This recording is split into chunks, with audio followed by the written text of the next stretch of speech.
got a little dick. It's pathetic.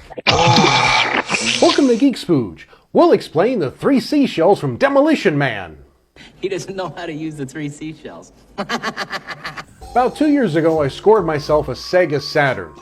Yeah, I know, I'm a little late to the game, and why is that a big deal? Well, because it's a modded Sega Saturn.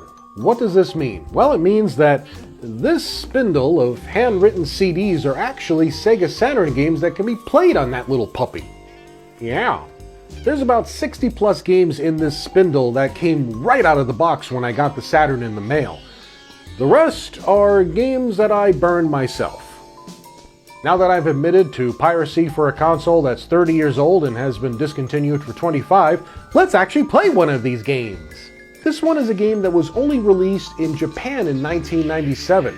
It's an arcade port of Elevator Action Returns.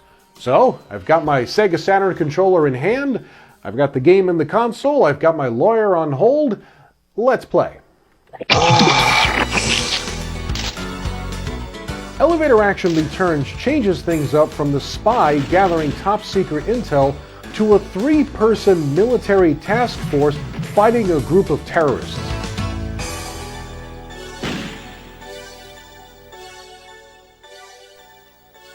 This sequel still maintains the concept of entering red doors. You're still obtaining intelligence data, but it's to disarm bombs scattered throughout each level.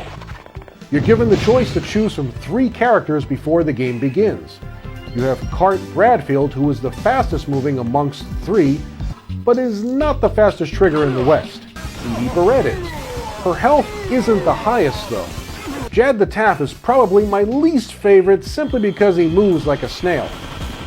There's no hurry to get to those bombs, man.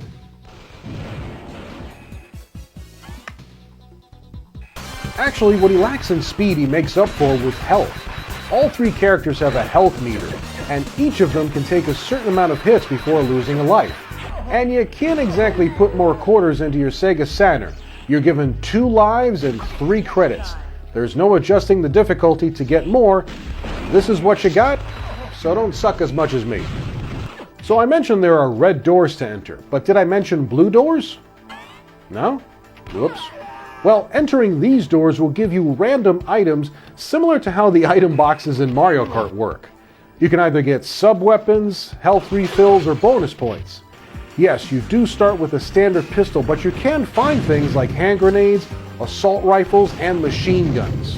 Now that I told you all the neat goodies you can snag, it's your mission to not get dead. There's a big difference between mostly dead and all dead.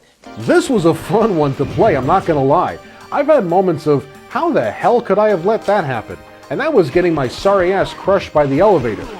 Yeah, you can still do that to others, but they can do it to you. Even the elevator itself wants you all dead. At times it was because I couldn't make the right kind of move or jump in time. Oh, look at this. I'm trying to jump over this half a wall here to get to that blue door.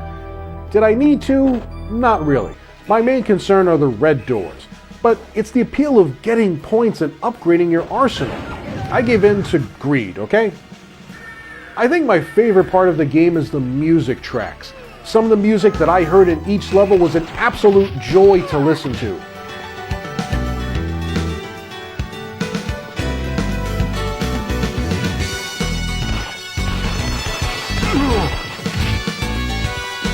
It's just a bit weird when the track ends and the only sounds you're hearing are you shooting the rabbit attack dogs. Oh, puppy, no! I didn't mean to the puppy.